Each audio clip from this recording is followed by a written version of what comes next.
Hey, Adam. Most people have heard of Karl Marx, right? Yeah, the guy with the mustache and the cigar. No, that's Fidel Castro. No, it's Groucho Marx. Oh, Groucho Marx. Yes, Karl Marx. Yes. But, most people have heard of Karl Marx. Sure. But few actually know of his sister, Anya. She was an Olympic runner. Did you know that? No, Dave, I didn't. And her name is still mentioned at the start of every race. It's a good tribute. Yeah. Anya Marx, get set, start the show. Brothers, but not by birth. Family, but not by DNA. Dave and Adam are two of a kind, and they wanna borrow some of your day to talk into your ear holes about midi-chlorians and roller coasters. Those two things are unrelated, but so are they. They're unrelated at birth, like most people who aren't related. Unrelated at birth, but they're brothers in a brotherly way. Now it's time for the phenomenal brother and the golden voice of the South. They're brothers from different mothers, but they're both really proud to be unrelated at birth. And welcome back into a great, exciting, wonderful Unrelated at Birth. As always, you've got the one, the only, the golden voice of the South, the human jukebox, coming to you recorded and in living color, all the way from the frozen tundra, the top of the state of Alabama, in the Unrelated at Birth podcast studios in Madison, Alabama. It's cold here. And as always, I have brought along my friend from the only warm state in the union right now. He's in his PFG shirt and cargo shorts. The one, the only, the phenomenal brother, Adam Joseph Russell. Hey, it's 47 here. But you're in your cargo shorts. Yeah, it's inside. I have a heater. I do too. But I've got like my hoodie. I've got a hat. No. I've got it's 70. It's 72 in the house, man. Come on. Oh, it's 68 degrees in my house. But well, that's because you keep it cold. I do keep it nice and cool. Especially on recording days when the brain's in full gear. Oh, so right. I have a question. Yes. After you introduced your locale and you said, it's cold, were you starting the conversation forgetting to bring me in, or was that just a statement? No, that was just a statement. Okay, I was being very careful after, was it last time that I broke in, and I'm trying to follow protocol. So I didn't want to jump in. I was waiting to see if that was like a conversation starter or merely a statement. So I made the right choice, it sounds like. You didn't respond to any of my texts today where I told you how cold it was. I'm busy at work, man. So Today was am I. insanity. What? Insanity. Today Yes. was crazy. It was 3 degrees this morning. You sent me a text. You said, it's 3 here. THREE.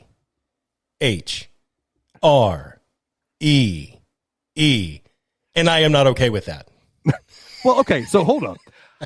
I do, just for emphasis, I do that every now and then. Sure. But it's better than someone who's a serial texter, Mr. Adam Russell, who will send you 2 words and then 5 words and then another sentence.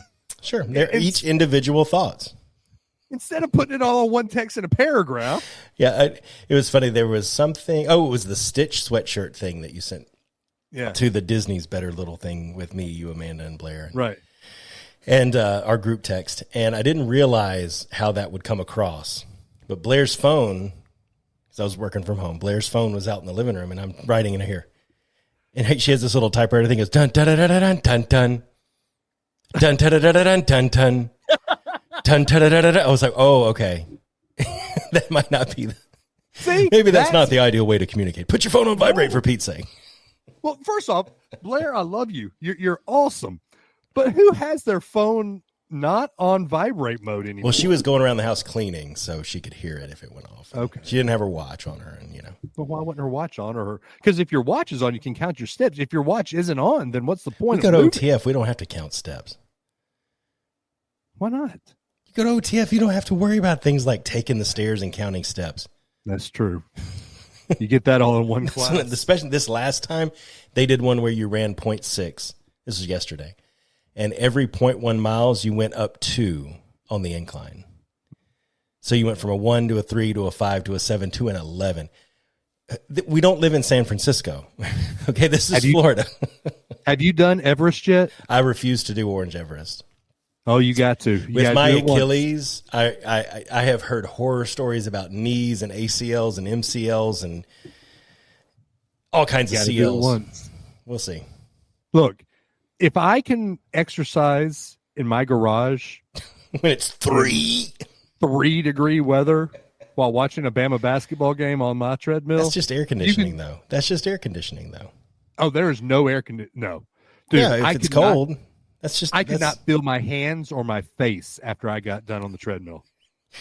I can't feel my face. I'm in you. No. Okay, sorry. Speaking of songs, and I was actually going to start with this, but instead you chose On Your Marks. Right. I wrote this down because during the day at work, and I was afraid I'd forget about it. Okay, but I'm glad I didn't. I was in a meeting today. Me too, Dave. Do what? I said me too. Yeah. I know.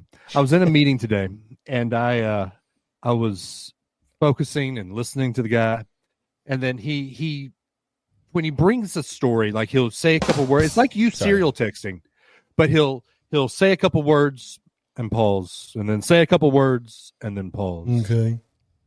Yep, kind of.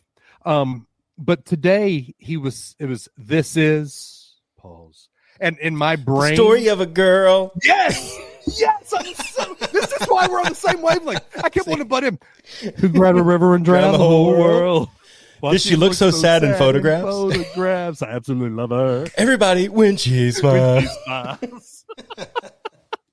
And ladies and gentlemen, that's why we are doing a podcast together. The same brain. Yeah. Same brain. This is also why I'm glad that while the entire city of Huntsville is shut down, I am virtual and I can be on mute, and my camera has been off this entire time. Yeah. I love I noticed today, just a side little, one of our famous tangents. No. There was a meeting today that was a little bit contentious. That's all I'll say. Oh. And no one was on video. Ever. But just normal things like, hey, I just set up some time for me to do all the corporate buzzwords for our synergy to touch base, et cetera, right? Yeah. One person joins video, and then the second person joins video, and you're like, oh, okay, I'll join video. This one, nobody was willing to push the button. This is what I would have done. If that's kind of the normal what happens at work. Oh, sure. In the middle of a meeting, I would have just turned my video on and just started smiling. All right, everybody, I'm actually going to come off video while we talk next steps and ownership. Who's got the next step? I don't want to own any of this. It was hilarious. Anyway. Well, we were supposed to record last Wednesday. Yeah. But last Wednesday was a very tumultuous time in my life. Was it really? In Adam's life. It's been actually the following period of time that's been tumultuous for me. I've been calling for the guy to leave for years. You have. I can go back and look at my text messages. I won't deny it. And I actually threw this in your face this week when. Oh yeah.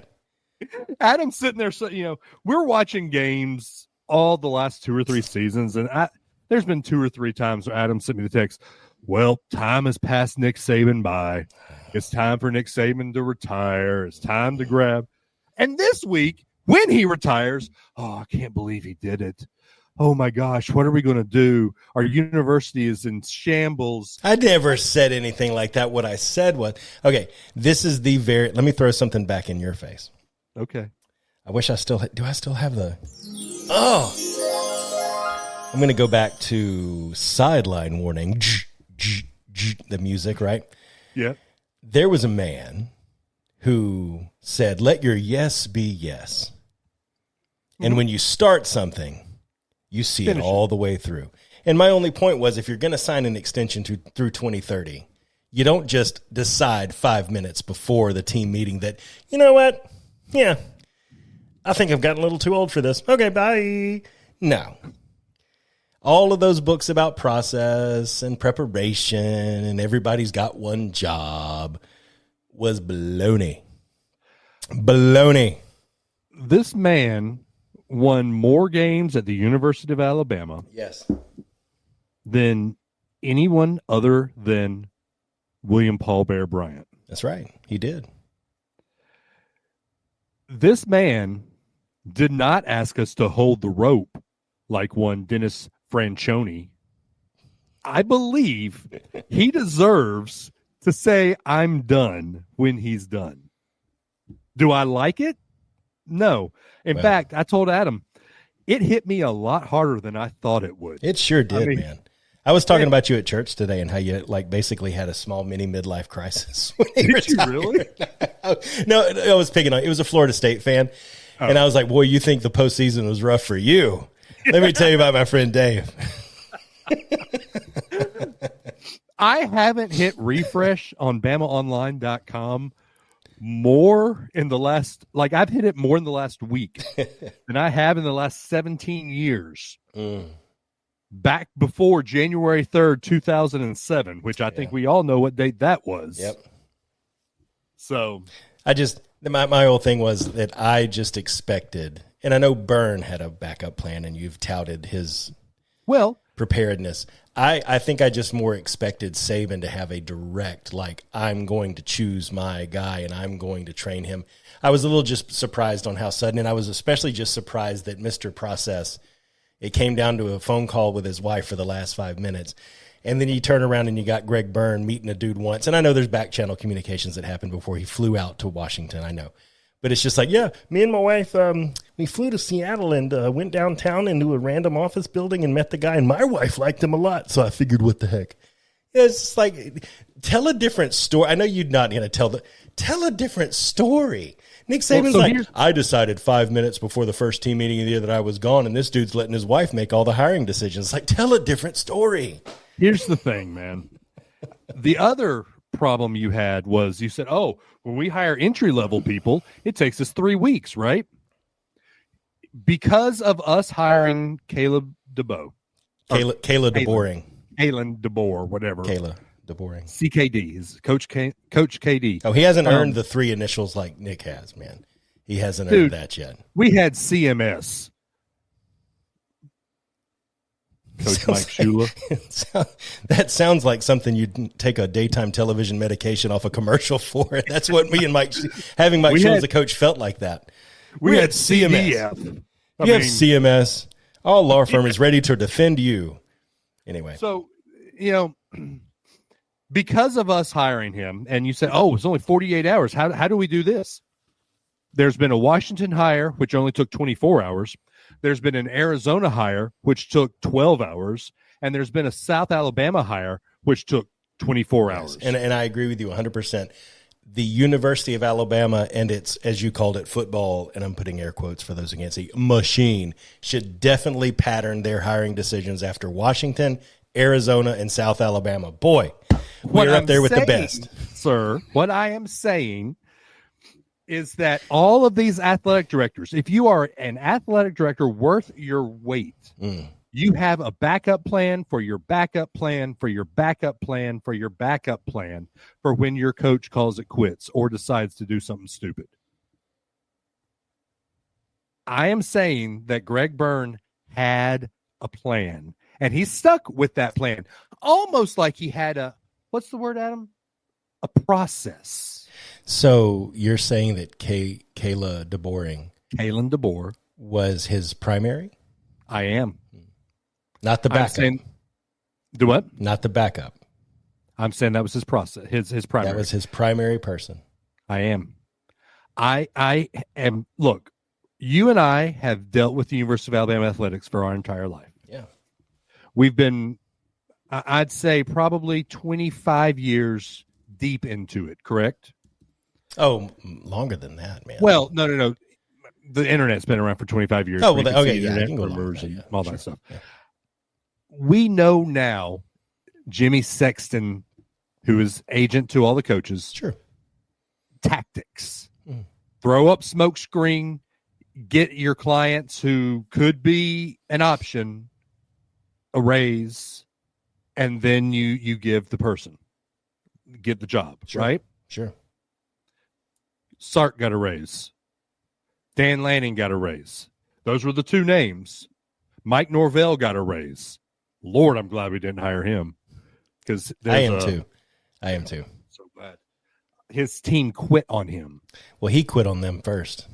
Yeah, that's true. When they announced that they were number 5, he stood there staring at the screen with real disgust on his face. You don't do that in front of your boys. No. You handle it better. You say, than all right, that. let's go. All right, whatever we got, we're going to handle it the best we can, right? Anyway. Right. I interrupted you. I'm sorry. But what I'm saying is the names that were thrown out there, and we saw as soon as Greg Byrne got there and say, you will hear names. It doesn't come from me. Yep. It's a rumor. Sure.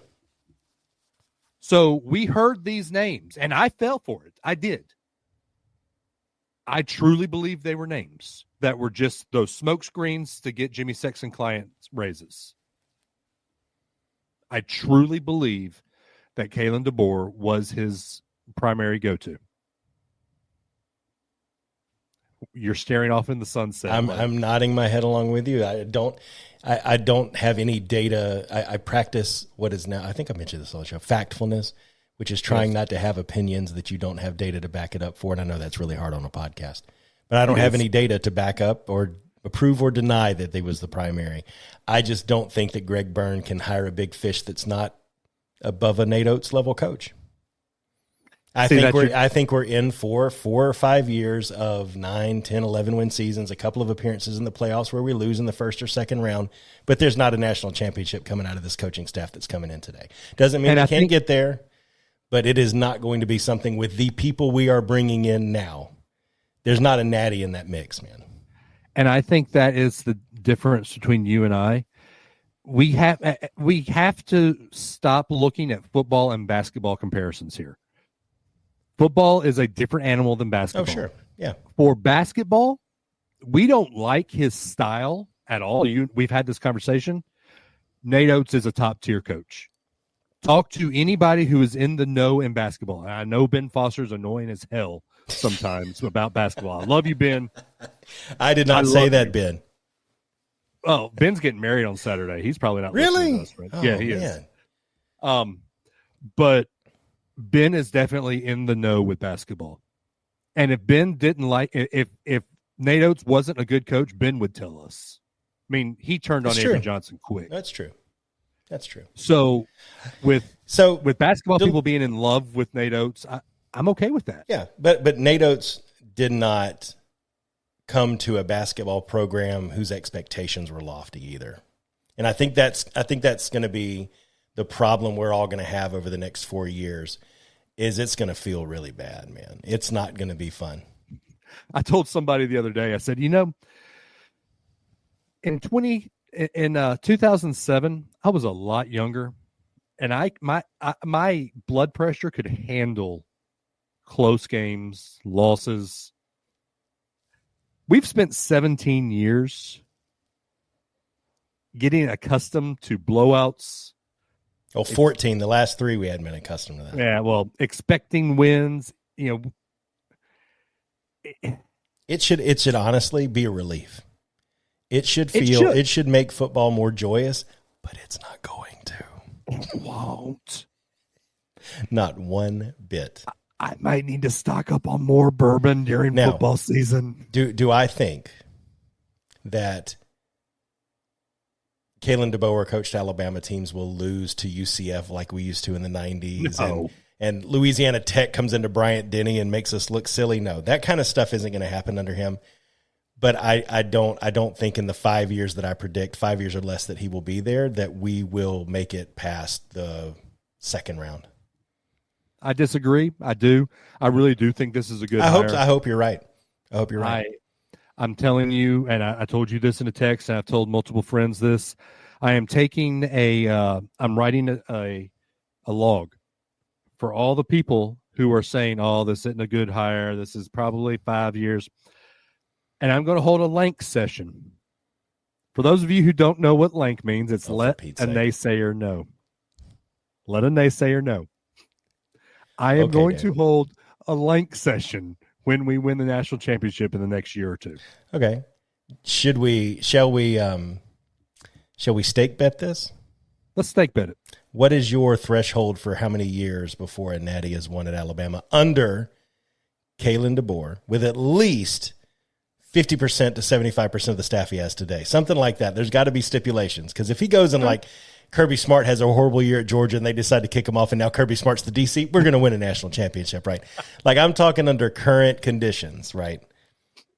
At most, I say 4 years. 4 years.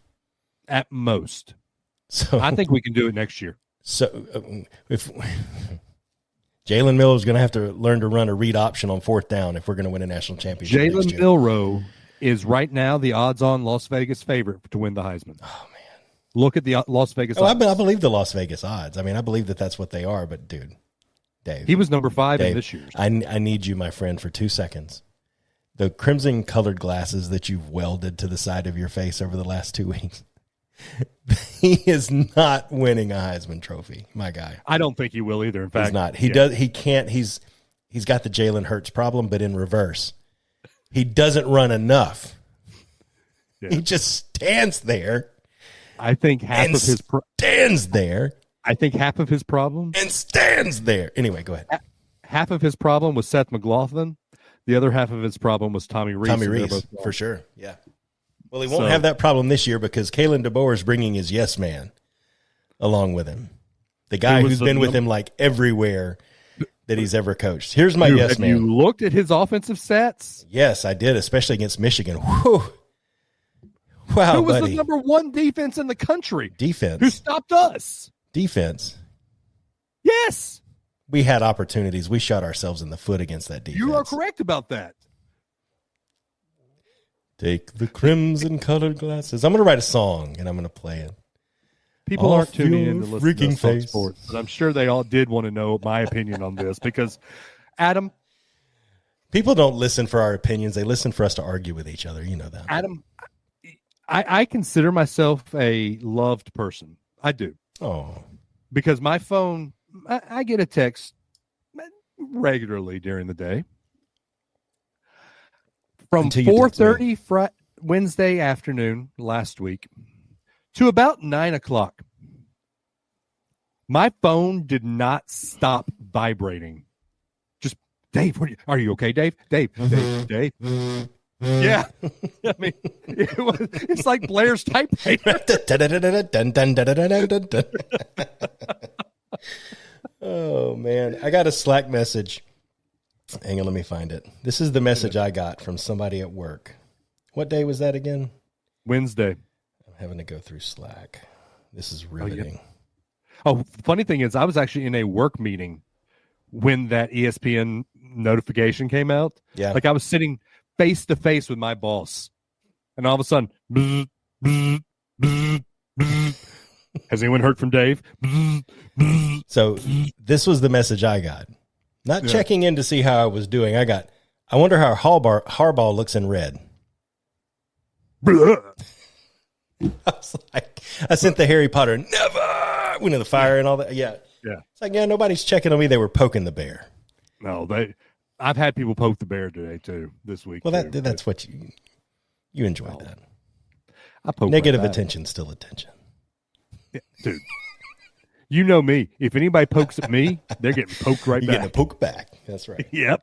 So enough about football. Yeah. So we've got, in true unrelated at birth fashion. Oh, the hat's backwards, ladies and gentlemen. I wish y'all could have seen that. That was a seamless transition because no headphones. Exactly. That was nice. I miss my headphones, actually. This is kind of weird. But they're not charged. So Not charged. Not charged. Anyway, actually, let me take a sip from my fake Stanley here. With the big Alabama sticker on it. Yes. Can I just say something really quick before we transition, Sure. before we close this out? Because we agreed on this. Let's close on a point we agreed on. Okay. And an Alabama A out in front of the statue made out of oatmeal cream pies. Can we stop? Yes. Okay, thank you. He didn't Dude's die. not dead. He's No. just old and tired, all right? Dude's not dead. I just In fact, he's walking you around. wasted 40 oatmeal. That's actually, if Nick Saban walked out and saw you doing that, he'd be like, "What are you wasting those oatmeal cream pies for?" You gonna hand them to me? I know, I'm right here. either eat them or give them to me. Don't leave them out here for the animals, you know. Anyway, Actually, Adam, you need to go into your office this week. I am in my office. Well, no, your I did Disney today. office. Did you? Yeah. Were you on stage at all? No. Well, because the man himself was walking around Hollywood Studios today. Who's that? The GOAT. Saban was at Hollywood Studios? Yeah. Oh, He took his that's where family I to work Disney. backstage at the studios. That's funny. I know. That's why. Huh. Oh, well. What would you have done if you were like on stage checking something and all of a sudden Nick and Terry walk right in front? Ladies and gentlemen, the number one car salesman in all of Tuscaloosa, Nick Saban. Oh, and he's a football coach, too. You know, just the greatest of all time. I know. I will say this, and you know, yes, there's been a lot of weeping and gnashing of teeth for Alabama fans, but I'm going to quote. It's not a biblical plague, y'all. Anyway, go ahead. I'm going to quote a good friend of mine, Scott Hooker, who was actually one of my childhood choir directors, who now lives in Tampa. Oh, cool. Choir director at Seminole Baptist Church, I believe, is the name of the church. I drive past that to go to the beach. Oh, do you? Okay, do. well, that's his church. He said, "Never forget you got to witness greatness." You know, the 17 years that he was there, we got to witness the greatest to ever walk the sideline. Yeah. And as sad as it is that he was retired, most schools claim one good coach. Yeah. But at Alabama, we claim the two greatest to ever to walk the sidelines. It's true. Well, no one will ever be able to take that away from us. Mike In fact, Dubose and Dennis Franchione. In fact, we're having a problem now. We can't take Denny off the stadium, but we got to name something after Saban. What? Bryant Denny Saban Stadium? Bryant Denny Stadium, Nick Saban Field at Bryant Denny Stadium, but we don't name fields. That's an Auburn thing. Yeah, that's true. University hard Boulevard problem. becomes Nick Saban Boulevard. It could could very well. That's generic enough to be renamed. But I mean, Nick deserves something football. You can't take Malmore Athletic Office away. But that's the thing. He deserves something. The reason I like the University Boulevard idea is he deserves something school-wide. So did Bear.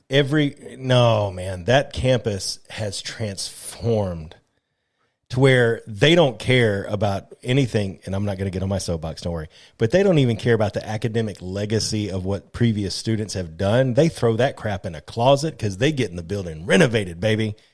He literally changed the face of that university, and I think that ought to be something university-wide. I like the University Boulevard idea.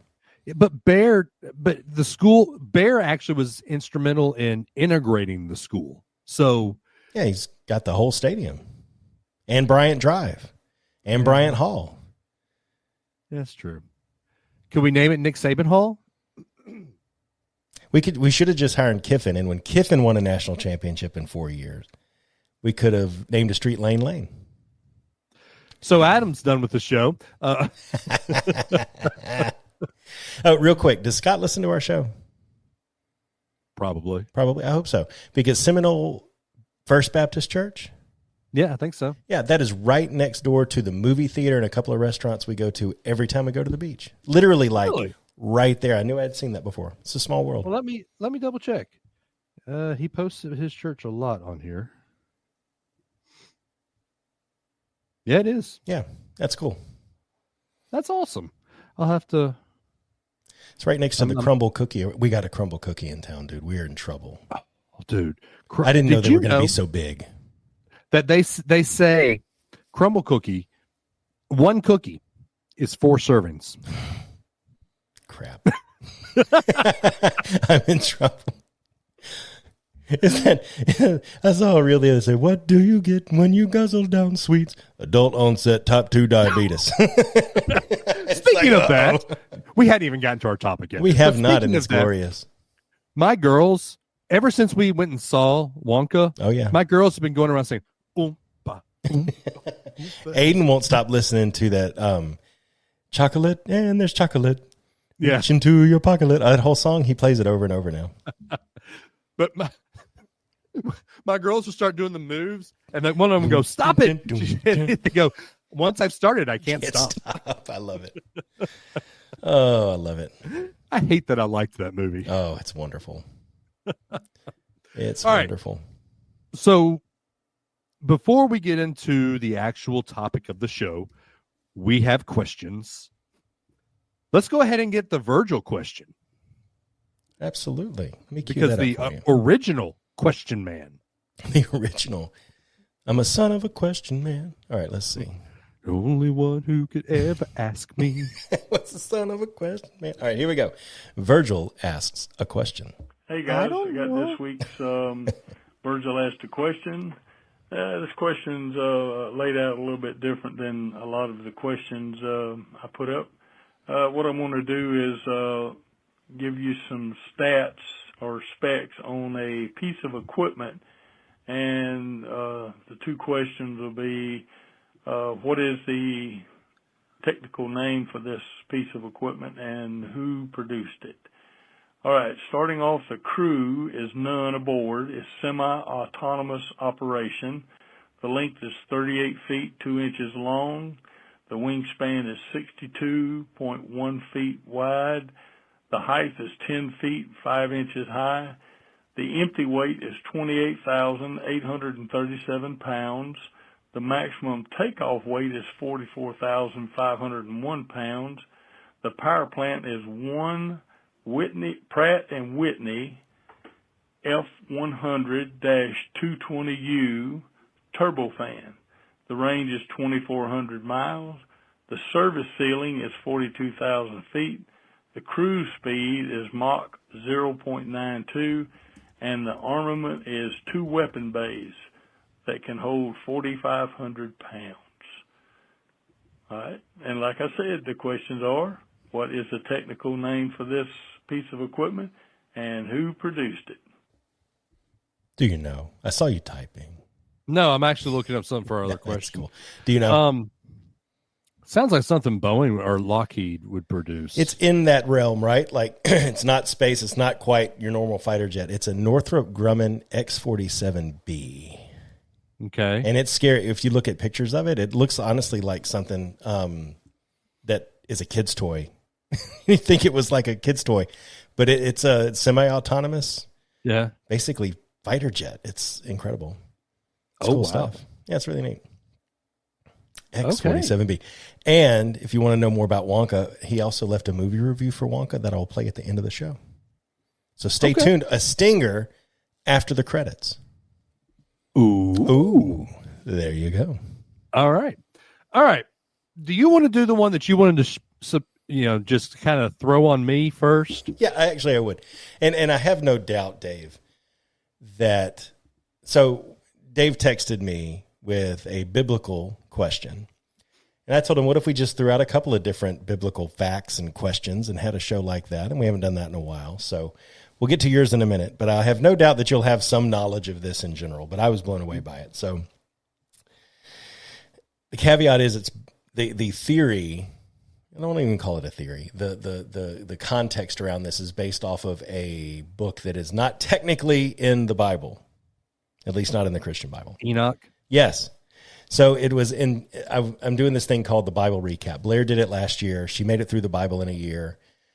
She's doing it again. I'm doing it alongside, and was reading through the flood and how it talks about the word is the Nephilim that existed back then.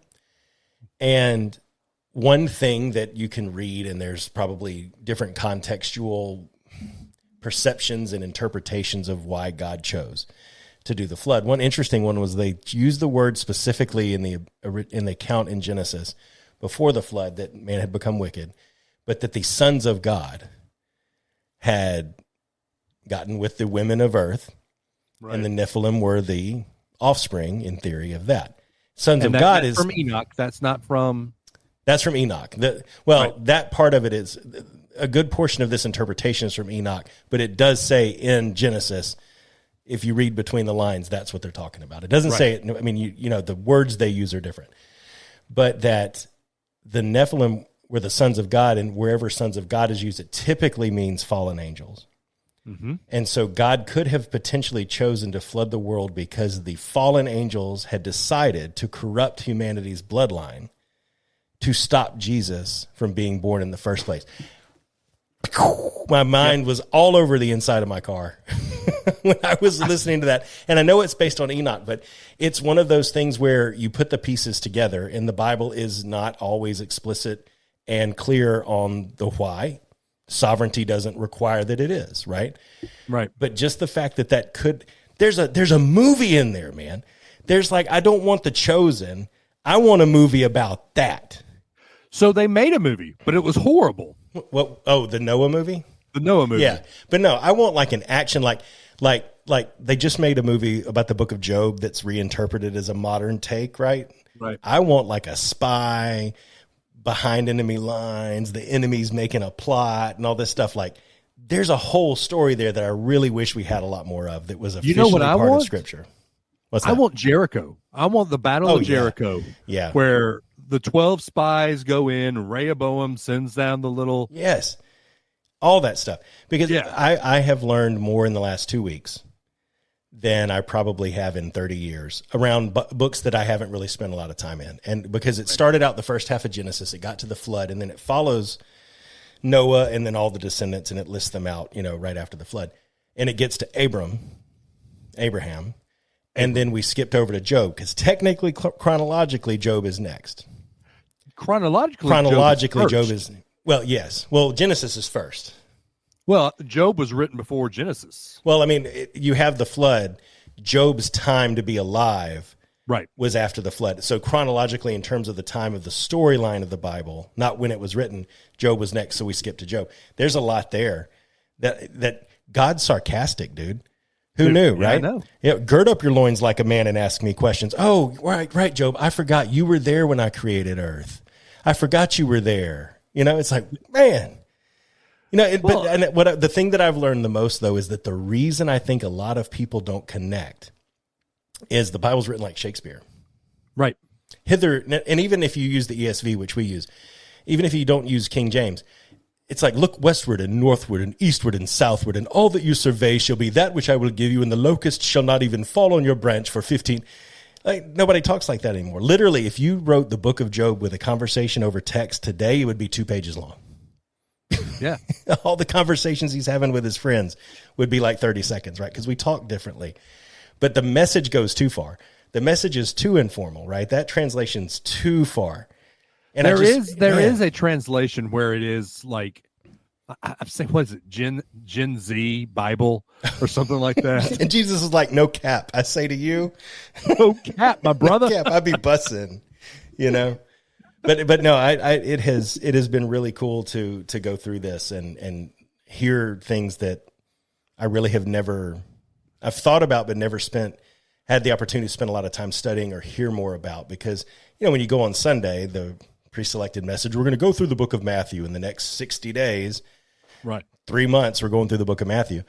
But it just, the whole idea that there was a plot there could have been, right, if you interpret that, a plot by the enemy to subvert the bloodline of humans so that Jesus wasn't born, because if you were a fallen angel, you already know how the story ends because you used to be up there with God. Right. Fascinating stuff. Oh, wait. So if you were up there with God above the timeline, do you think God knew? Oh, he did. That's the other thing. So, how do you wrap your brain around the fact that he knew sin was going to enter the world and he'd have to have a plan? And then you think to yourself, well, it says in Genesis 1 that the Father, Son, and Holy Spirit already existed. So the Son had to have a purpose to be there, which was all along intended to be on the cross. And that's just half of Genesis, man. Jesus was predestined to I will say, let's hang around this topic for 1 second. Let's go into orbit around this for 1 quick second. Okay. I I came across an article the other day that scratched my itch on why predestination and for context, predestination, we always talk about 4-point versus 5-point Calvinism, and 4-point believes Christ alone, Scripture alone, faith alone, right? But the 5th point is always the sola gratia. Did I say that correctly? Yes. Which is is God sovereign over who is chosen, elect, grace alone, and who isn't, right? And I read an article about that the other day that said the reason mankind does not like the concept of sola gratia is because it gives full sovereignty to God over everything. Bingo. And I was like, man, it is true but you read Romans, you read Ephesians, and my logical engineer mind goes to, and my business mind goes to, man, what a marketing plan. and God, please, I'm not saying, please, no lightning, but what a marketing plan if you say, I created Jesus. He was here from the beginning of time. Well, he never created Jesus. He was here from the beginning of time. He existed with me. I created a earthly being that he inhabited, right? All that stuff, right? That's not worded correctly, but you know what I mean. And he came to earth to die for all mankind. And it says several parts in the Bible, he died for everyone, died for all man, all who shall believe, and all that stuff. But you're not going to believe unless I say you're going to believe. And if I don't say you're going to believe, you're not going to. What kind of marketing plan is that? But then you get to the, does the jar ask the potter, why did you make me for this purpose? And it literally says, who are you, the created, to ask the creator about anything like that? Original sin. This is a very Presbyterian. Ooh. Very Presbyterian here. Original sin. Are we all evil, being sons of Adam? Are we all born evil without the ability to go to heaven? I gotta chill. I know. Is that lightning? No, so say it one more time. Are we born with the ability to choose or not to choose? No. Are we born into original sin? As soon as you come out of your mother's womb, you're living in sin. Are we a pure child? Like, this is a very deep and touchy subject. Babies down at childbirth. I don't know what happens. But if you die without being given the word or shown the word, and you're 2 years old, are you saved? Yeah, it's a great. So do you baptize infants at your church? We do, but it's not for that reason. But no. You know what I mean? We don't. At Summit, we don't. Yeah, that's what I'm saying. The church I grew up in. Yeah, they do. Yes. Yeah. Yes. No, I mean, shouldn't you though? If you believe that, I think is one interesting point of shouldn't you just do it just in case, right? But just in case isn't why baptism was ever created, right? That's not why it became a thing. The reason that we baptize, the PCA, the Presbyterian Church in America, baptizes infants. It's the New Testament sign of circumcision. This child is set apart. This child is in this congregation. It's the parent's job. It's the church's job to help raise the child. But here's my point. And this is why I asked that question. Yeah, we don't have to answer. I'll answer you. I have an answer for you, but I was just asking that one clarifying point. But here's my point. If you believe that you were born into sin, because one man sinned, we have all sinned. I believe it says that in Romans. Because one has sinned, we all sin. Because one has died, we are all we are saved if we call upon him. But because one man sinned, Adam's fall corrupted all of man. So if we are dead in our sin, as it says, you are dead in your trespasses, can a dead person, not named Lazarus or Jesus, can a dead person breathe life back into their lungs and start living again? I think the answer, we all know that answer. No. Yeah, no. So if we believe that we are dead in our sins, the only way that we can be brought again to life is to be called by God. So that's where I come at with predestination. Well, so let's talk about original sin real quick. And this is a heavy topic. No, it is. I mean, we're getting into this is not what you listen to Unrelated at Birth for normally. Your topic is light. My topic was light. We combined two light topics and got into something deep. I don't know how, but we did it. That's Unrelated at Birth. That's kind of how we do things. Romans 5. Therefore, just as sin came into the world through one man and death through sin, and so death spread to all men. Oh, well, there you go. That's the verse even that I was thinking Even of. the Southern Baptist in me doesn't deny that. I also say there is none righteous, no, not one. It didn't say, right. And me and Blair were actually just talking about this today. It doesn't say there is none righteous after the age of 18. There is none righteous when they've decided to sin and they said their first cuss word or smoked their first cigarette. It doesn't say that. It says there is none righteous. And I was reading something the other day that said that God's standard, because he himself is pure, just, and holy, we can never reach a level of righteousness, and anything that we ever did that meets his standard, anything below that deserves condemnation, deserves eternal punishment, right?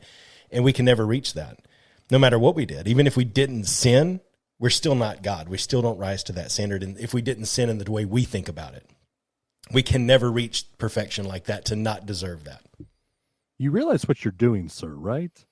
I don't think that's a Presbyterian thing, though. It's very Presbyterian. I don't think that's a Presbyterian. I don't think if you talk to Baptists, a lot of the Baptists, I don't think any of them would say that we are. Now, I think you would have some of them say there is an age of decision, like a 5-year-old, but I don't think that God he didn't speak to it in the Bible, right? And it doesn't say clearly that this is something that's man trying to figure out the ways. And it says in Genesis, there are things God has. Revelation, there are things God has. We'll never understand. This is one of them. But I don't think that God would sit there and look at a 2-year-old and be like, know, right? No. The least of these. Right. Right. It's a heavy topic. It is. But I do think that age of discernment that you hear about always growing up in a Baptist church or I think that's something man-made, just kind of make us feel better. Well, I think it's us trying to portray the characteristics we know of God onto things that the Bible didn't speak to. And we know God is loving. We know God is merciful. Therefore, why would he? But he looks at things a little bit differently than we do. And the truth is we'll never know. And here's my thing about predestination. And this is a non-Presbyterian, non-Baptist thing to say. I don't care. Okay? I'll be straight with you. We're visiting a Reformed Baptist church down the road right now. Look at and you. I didn't want to tell you because I knew you were going to be like, oh, look, man. No, I know. I'm not going to say that. I know. Yeah, you will. You'll text me later and say, see, I told you so. You will. No, I'm not going to say that. You'll think it.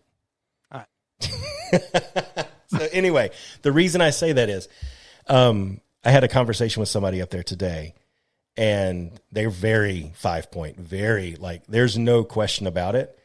And the thing for me is that I don't, yeah, you're pumping your fist. And this is my point. As someone who has been on the away team for 30 years, right? And it's funny because this conversation was in the basketball gym that they have there. With someone who's been on the away team for 30 years, to even consider this topic is a big deal because no one ever preached Romans and Ephesians where it specifically speaks to those predestination terms and all of that. I never had a sermon on that in 30 years. I never heard our old pastor or any of the 3 churches we went to in St. Cloud was not a topic that was ever preached on. And so my question then is, if it wasn't preached on, is it not biblical? Or because it didn't line up, did they just act like it wasn't there? And so I've done a lot of research. I've done a lot of digging. And the truth of the matter is, it says it in the Bible. It does. And the part for me that's always been hard to wrap my brain around with that whole concept is, what about the person next door who never had a chance? But here's the difference. Hang on, let me finish because I'm going to say what you're already going to say anyway. For any of us human beings, age of discernment aside, let's just look at adults because that's the happy thing, not the happy thing, but we don't want to talk about kids. Let's just talk about adults, right? For any of us adults, age of discernment or otherwise, we know we've sinned. Guaranteed we have at some point in our lives. None of us deserve anything from God. Right. And the big thing that's jumped out to me in this Bible recap is the concept of mercy and grace. It says in the Bible, rain shall fall on the just and the unjust. The just and the unjust get to wake up every day. They get to have breath in their lungs. They get to have molecules that form the ground that they stand on, their houses above their head. That's grace. That's getting something that you don't deserve. Mercy is not getting something that you do deserve. So even the person that God may not have chose does not have a claim to stake on it and say, you didn't give me that, right? Like our kids can't say, you didn't give me dessert. So I can fully articulate both sides of this issue now to the point where I've decided I don't care. However he decides to do it, he is going to do it, which technically means that I believe that he's sovereign. And therefore, if I believe he's sovereign, then he's sovereign over everything. I know. But I honestly, stop doing a victory lap. This is what I was talking about. This is why I didn't want to tell you you're doing a victory lap in your office. Listen to me though. I honestly believe that this topic is a good example of one of man's ways to keep the church from being as effective as it can be. I agree. Because the person, and I'm not saying you're doing it, the person that I was talking to was like, oh yeah, I got some friends that go over to this other church that you guys have visited before, and I just pray the Holy Spirit lets them see the light around Calvin. It's like, no, as long as they believe in Jesus, right? And it can become a away team versus home team kind of thing, and that's the problem that I have with it more than the theology itself.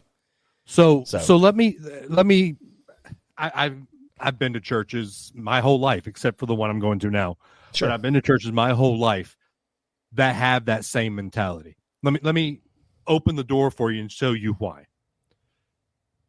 To me, the way I've been taught, the way I believe, how much more do you understand grace? Wow, I'm doing the whole pause thing for dramatic effect. But I'm just waiting for you to say something that's from a song, and then I'm just going to bust in. Go ahead. I know. How much more do you understand the amazing grace? How sweet the sound that saved of when Jesus is dying on the cross. God said, Adam Russell, I'm doing this for you. David Adams, I'm doing this for you. So to me, and I'm going to use a phrase that you're probably not going to like because it might sound away team, home team. But to me, to spit in the face of God and say, yeah, thanks for doing that for me, but I chose that. It's limiting the sovereignty of God. No, that is true. That is the one thing, that article that I read that got me kind of really thinking about how I feel about this is said that we as humans reject predestination on its face because it takes all of the control away from us over everything. Right. All of it. Like there's nothing he's not sovereign over at that point. And we at least want to say that we have a choice on at least our eternal destination. Okay. But then when you have an arrow, when you fire an arrow, it's just, I get it. I know. Right. But that's just how. Yeah. My logical engineer mind still, after all that I've read and everything, it doesn't stop me from going anywhere or anything like that. But my logical engineer mind gets tripped up on someone never having a choice. That's a hard thing after 30 years and never hearing that. That's a hard thing to grasp, that they never had a choice to begin with. And why would God create somebody to live a good life and be a good person? And what they did in the world was good. And then they still end up on the wrong side of things just because he didn't choose. But it says, again, just like God said to Job, gird up your loins. And God told him, this is what we're going to do. He says, who are you, the created being, to even ask that question? Right. And it's like, if that God had to tell Paul, if we believe that the Bible was divinely inspired, God told Paul, write this down. Who are you? No, word for word, Paul, come on. Who are you? Yes, that's right. To ask that question, period. I mean, it just. Casting Crowns. Everybody knows them. Every Christian knows. Oh gosh, are they reformed? No, I'm kidding. They are. Who am I? That's why I listen to Mercy Me. Would care to know my name, would care to feel my hurt. Who am I that the bright and morning star would choose to light the way for my ever wondering heart? Not because of who I am, but because of what you've done. not because of what I've done, but because of who you are. Yeah. But see, a Baptist would look at that too and say that doesn't speak to that doctrine. That's the thing. They would say it doesn't speak directly to that. So that's the thing. At the end of the day, for me, I know at this church we're going to go through a few weeks of welcome classes that eventually this topic's going to come up. And how do people join your church? May I ask that? We go through class, and do you have to do an interview? No, they do an interview, and then the congregation votes. Churches now. A lot of churches, the Reformed church I went to before I went to this one, Reformed Baptist church I went to, we did an interview, but it was so small. I knew everybody. Well, and this is more like a testimony. Like, what is your personal testimony? We want to get to know you kind of thing. It's like, now you know us. Now we want to know you. But I'll be honest with you.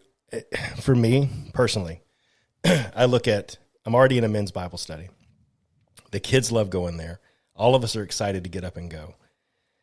And I've gotten to the point where God knows if he chooses or doesn't choose. And it actually says in the Bible that he does. But whether or not you stick to the literal interpretation that he predestined people, right? If I'm excited to go to church and learning more about the word, and I believe God has his way of saving people, and I don't have any control over that at the end of the day, and they still say at this church, go and evangelize and make disciples of all nations, and you have to be the tool that God uses, whether or not they're predestined or not, does it really matter at the end of the day? If we're fed and we're in a church where the people, they're literally have talked, the nursery people have told the elementary people, have told the other people, we walk in, they're like, oh, you guys are the Russells, right?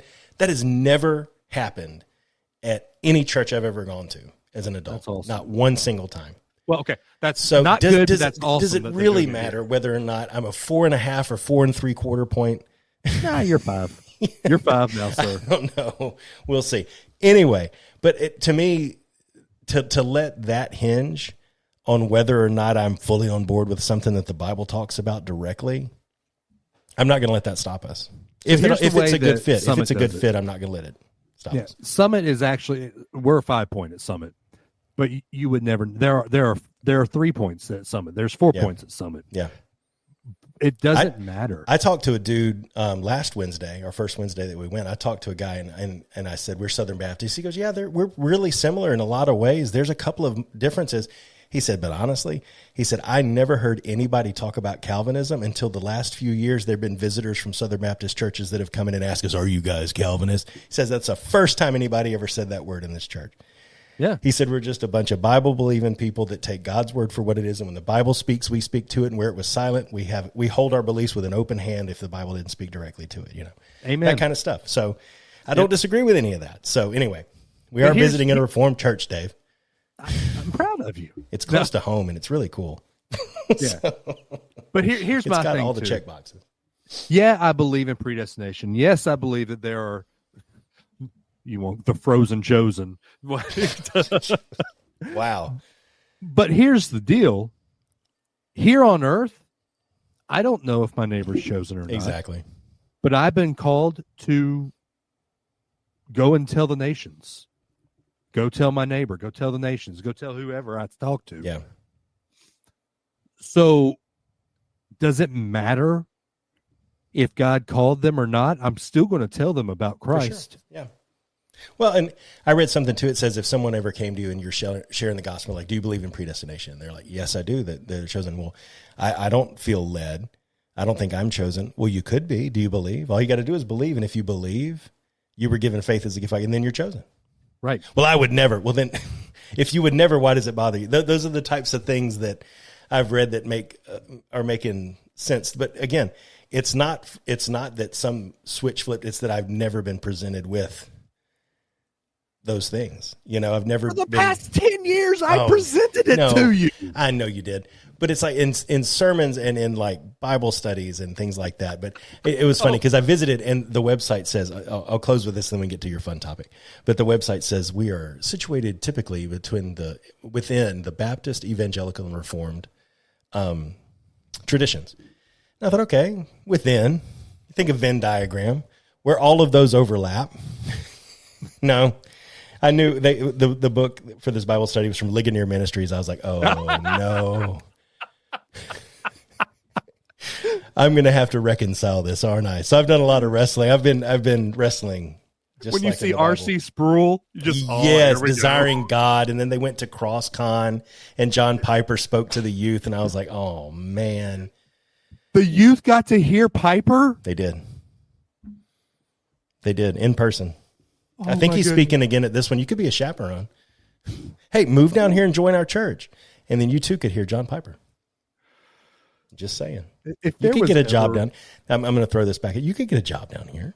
Yeah, Amanda already works for NASA. It's right up the road. I know, right? From here to Port or Cape Canaveral is a short drive. Oh yeah, only 2 hours. Only 2 days is more like it.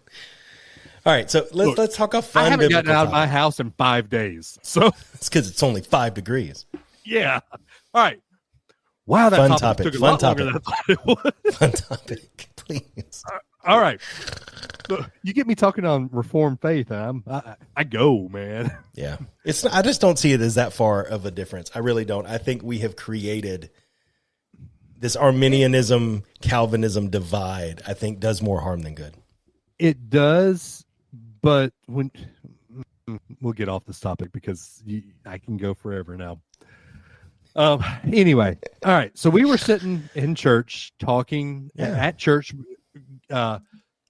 Pastor brought up, then God said, let us make man in our, this is Genesis 1:26. Then God said, let us make man in our own image, us being the Father, the Son, and Holy Spirit, in our own image, after our likeness, and let them have dominion over the fish of the sea, over the birds of the heavens, and over the livestock, and over all the earth, and every other creeping thing that creeps on the earth.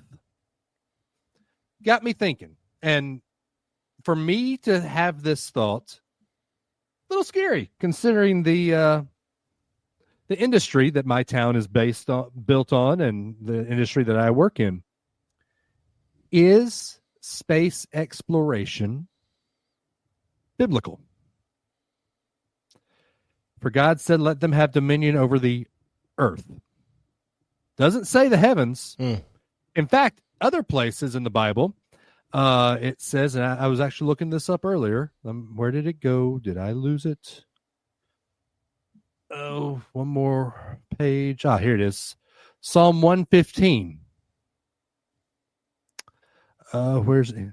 The heavens are the Lord's heavens, but the earth he has given to the children of man. Yep. So what do we do? And then Psalm I think Amanda 139:8. needs a new job. No, I'm kidding. If I ascend into heaven, you are there. If I make my bed in Sheol, behold, you are there. So I have thoughts. This is one of those gray areas, I believe, where the Bible doesn't really say yay or nay. You know, like we talked about predestination versus, or the age of discretion or whatever it is. This is a gray area. I wonder, we have had so many failures to get past the moon. I wonder if this is God saying, nope. When you play a video game and you go past a wall that you're supposed to, and it kind of throws you back into. I wonder if this is God saying, I gave you dominion over earth, but no, you ain't going further than this. So we are not assuming as part of this conversation that there is a firmament. The earth is dome. round, Adam. Okay, good. I'm just making sure. The earth is round. We're talking a sphere with an atmosphere that you can actually exit, right? Okay, good. Yes, it is spherical. Anybody who lives in Florida has seen that happen bajillions of times. So anyway, right. One of my favorite things is etymology when you study the Bible. And I actually learned that from the pastor of the church we used to go to, and I'm sad that we might not see him as much, but online services are there for a reason. I love etymology. So here's one for you. So the Hebrew word in Psalm, what was it? Where did you just read from? Psalm 115? Yep. The Hebrew word translated as heaven and heavens is shamayim. And it actually occurs in the plural form back to back. And its similar wording is found in Deuteronomy, 1 Kings, 2 Chronicles, where they use the singular form shamay followed by the plural form shamayim. They're translated as the highest heaven or the heaven of heavens. So in that rendering, that heaven is referring to God's heaven where his throne is.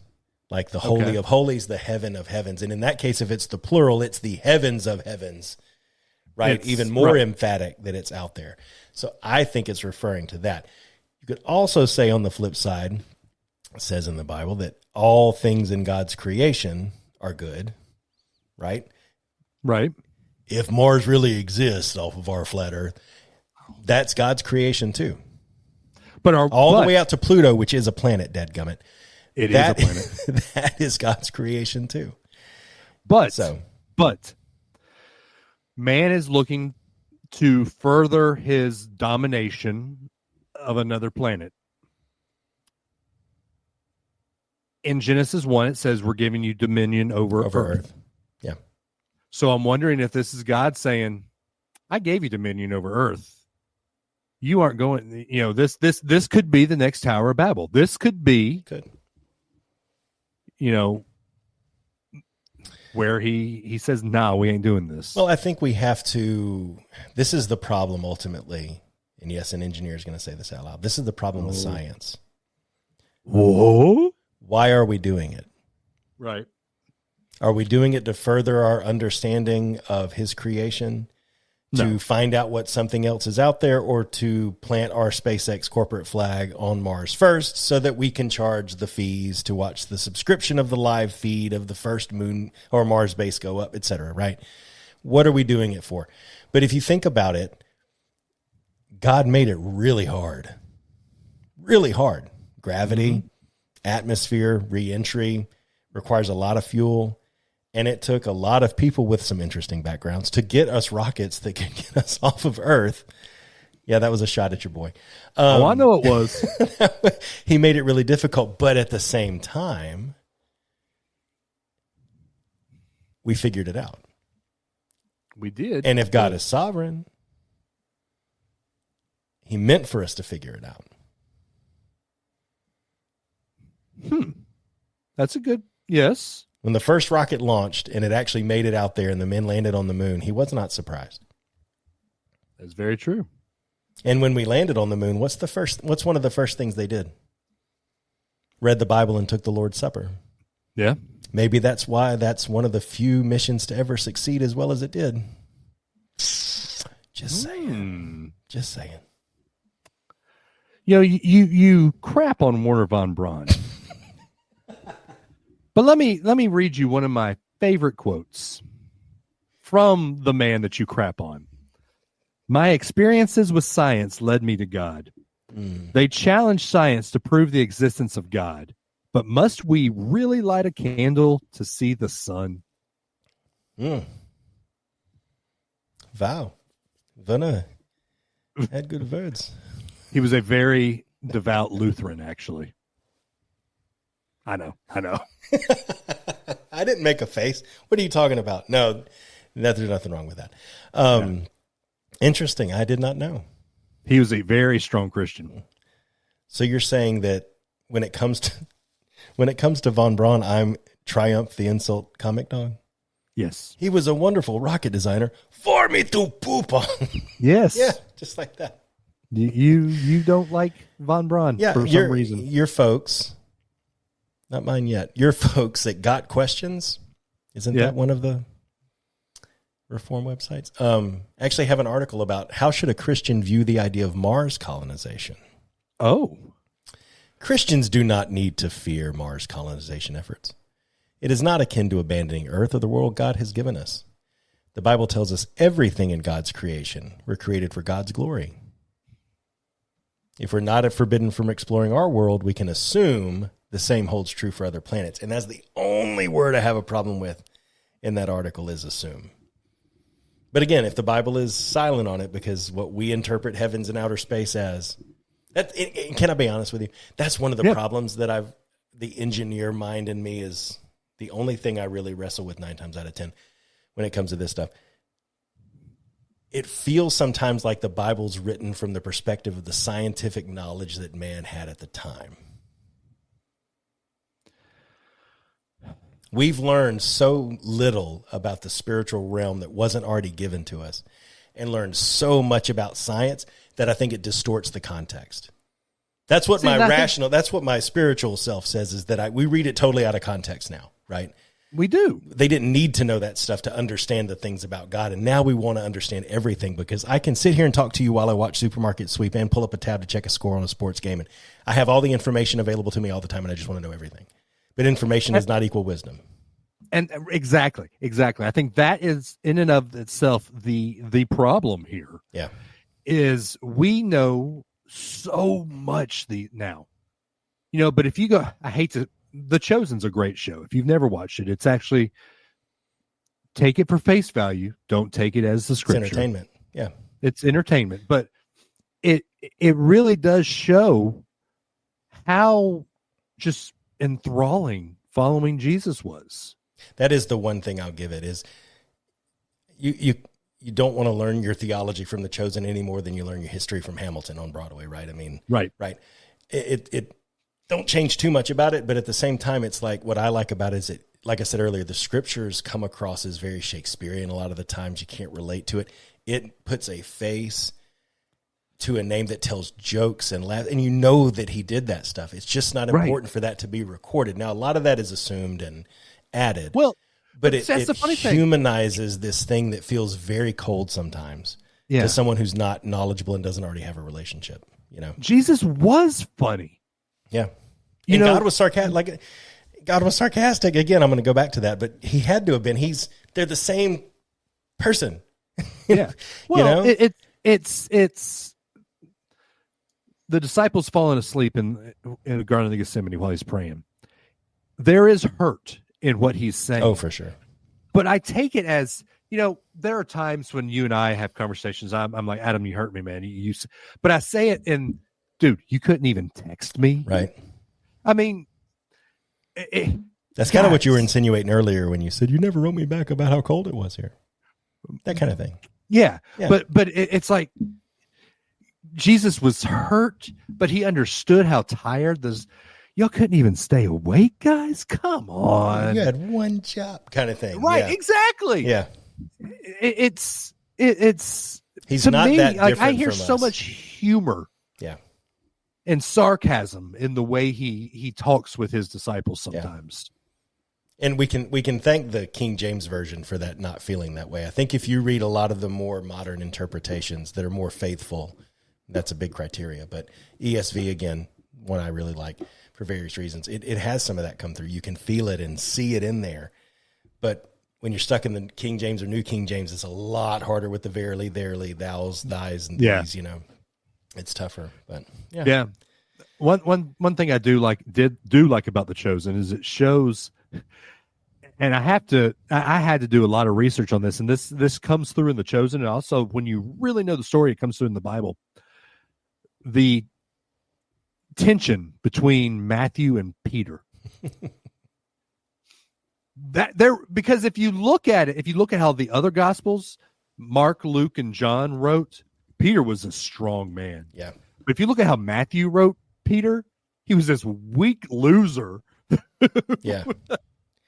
Yeah, I love one of my favorite Bible verses, because it's one of those moments where, because again, if you believe that all scripture is divinely inspired and write this down, right? John 20, verse 4. And let me find the ESV real quick. I'm scrolling through. Here it is. Both of them were running together, but the other disciple outran Peter and reached the tomb first. It's like that. God was like, fine, I'll let you put that in there, kind of thing. It's like, because that shows it doesn't all have to be fire and brimstone, whatever the term of choice is, right? But, well, the other thing I like about it too is in that same account, this is where you have to know cultural backgrounds. Sure. In that same account, it said Mary got there first. Mary talked to Jesus. Mary went. Do you know why they did that? It wasn't because Mary was chosen. It wasn't because Mary was blessed. It wasn't because Mary was his girlfriend or anything like that. In that day and age, if a woman said something first, it was fake. Yeah. Fake news. And right. And men definitely wouldn't say, oh, yeah, that happened. That happened. But because you had disciples going up to the Sanhedrin and saying, Mary got there first. Mary showed me. It happened. Yeah. And it went down from generation to generation to generation, down to generation, when word of mouth was still a thing. When you hear a woman saw it first. Yeah. That was a big deal. Yeah. So we have a guy, one of our elders at the church he's an engineer like you. So he looks at things very, very linearly. Yeah, linearly. And I've told him David Conrad, he needs to do this every time we start a new book, but he's done it 2 or 3 times, where he will give you the historic context that the book was written in. We did that with Titus. Yeah. Couple months ago. And Titus was this hub around Italy where everybody came in, and Paul left Titus at Crete to go and help with all this stuff. And knowing the historical context of why it was written like it is and who it was written to, it helps you learn a lot about the books itself. Yeah. So I challenge you, if you're actually going and reading a book of the Bible and you're struggling to understand why it is written the way it is, learn the historical context around the time frame. Yeah, and if I can, real quick, the Bible recap again it's a podcast and a book and a study guide. It's all of that, but it's a yearly journey through the Bible. I think they're on the 6th or 7th year of doing it. One of the things they do is when you move to a new book, they link a video from the Bible Project that talks about that book. So if you do have a book, you can go out to YouTube and they just link it there. But it's called the Bible Project, and they have an introductory video for every book of the Bible. And the thing about that one that's cool is I think that's a Christian and a guy who's Jewish. And so one is really knowledgeable about the Torah and all of that, and the other one is really knowledgeable about how the new covenants that came about in the New Testament. But they talked with each other just about God's truth that's shown in the Bible and all of that. So it's a really good. They have a podcast too. That's a really good one. But that's cool. There you go. Well, there you go. I'm sure they're talking about us on their next show too. Do what? I said I'm sure they're talking about us on their next show. Oh, of course, of right? Course Why not? Yeah. There's this week's show, guys and gals. This isn't our normal show, but we told y'all when we came back. If everybody likes it, it could be, right? Well, it could be, but we told y'all when we came back that we're not going to give you just the jovial all the time joke show. There's going to be a lot more us baked into this show. And this is, we have always said that Unrelated at Birth is a true text conversation of Adam and Dave. You have just heard 30 years of texting tonight. It's literally true. I mean, I can't count the number of times this conversation has come up. Yeah. And in all joking aside, Adam said I'm doing victory laps. I am, because see, here it comes. Here comes the I told you so. For 30 years, I've been arguing the point that Adam just argued back to me tonight. But I ended it. I don't care. Okay, so leave me alone. Well, true, but I will say. Let me close out with this.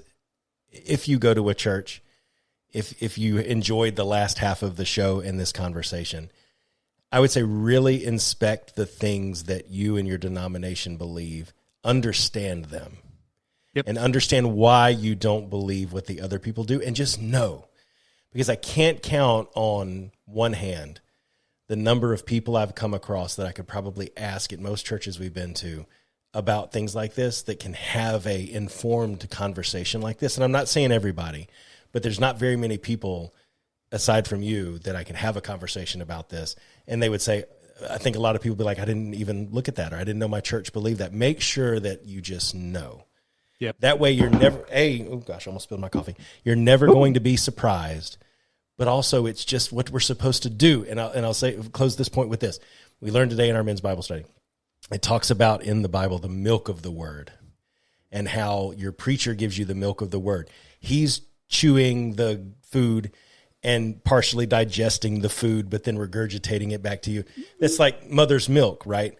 Yeah. It's giving you the nutrients you need to survive, but eventually you have to grow up and move on to the solid food of the Bible. And that's the type of thing that moves you from being a spiritual infant to a spiritual toddler et cetera, et cetera. So just know why. Wherever you fall, even if you're not making Dave Dude victory laps, just know why.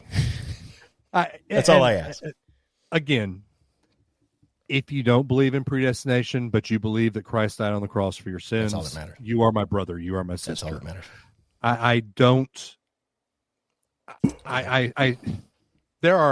There are deep theological things that can divide us, but it all comes down to whose are you? If you are resting in the loving arms of our Christ and Savior, then you're my brother or sister. That's it. I have disagreements with you, but that in the grand scheme of things, it doesn't matter in the eternal world. The eternal world is at the end, when the trumpet's calling, we're all going to be on our knees, praising God, singing his praises in front of the throne room of the Almighty. And in the Shamayim, as it were. Thank you. You're welcome. And that's the end goal. All right, y'all. We'll have another fun conversation. Next week, top 10 list and movie reviews, right? Yeah. No, Adam and I both wanted to start the year off with a deep conversation. And I think we hit our fun, light conversation there in the middle and at the end, but that deep one, whew, that got deep. That wasn't on the list either. No, it wasn't. You threw that at me. I love it. And I rolled with it. I was talking about angel giants and offspring in the flood, and then all of a sudden, predestination. Right in the middle of it. Anyway. Yeah. All right. But anyway, if you want to join in the show, we got our socials. We got Unrelated Birth Listener Group. We've got liking us on Facebook. We've got everything, blah, blah, blah. Adam, if they want to call the show and tell us something, I don't know. Say anything, John Cusack. Yeah, you can call us on the delivery line, like Virgil, who asked the questions. 863-345-0088, 863-345-0088. You'll hear a brief message, which I don't know if I've personalized yet. Maybe that's why nobody's leaving a voicemail. Anyway, after the beep, leave a hot take, leave a question, leave a favorite Bible verse, favorite color, recipe you discovered this week. We'll play it and we'll talk about it as long as it's PG, not PG-13. 13. TVY7. I don't know. Anyway, leave a voicemail and we'll play it on the show. Hey, next week we can get into Christian hedonism. Oh my gosh.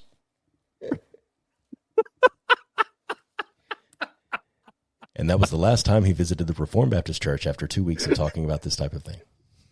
Oh, anyway. That week we had Alexander Wade on was great, wasn't it? Yeah.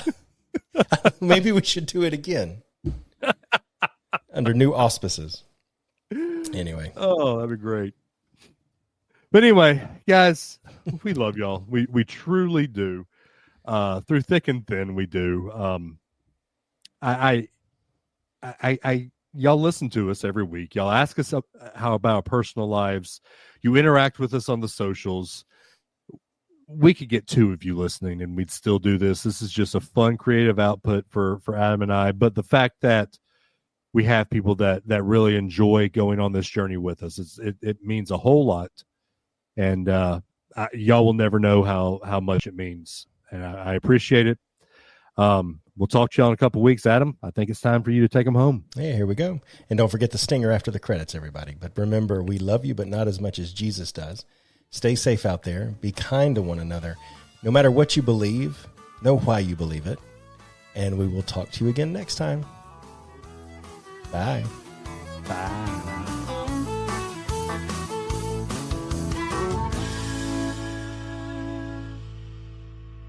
Hey guys, last week the part of the podcast that you guys did, you were discussing movies. Well, I wanted to talk about a movie I've recently had the opportunity to view, and that is the new Wonka movie. I have to say that that was probably one of the best made movies all the way around, even though it does have musicals in it, and quite a few of them, but they were still good. Everything in it was good. The casting was good. Hugh Grant as the Oompa Loompa was spot on. That was absolutely a gift to that show. But that was one of the best movies I've seen in a while, and I got to see it with my family, my entire family, so that made it even better. All right, thanks, guys. Looking forward to the next podcast. Bye.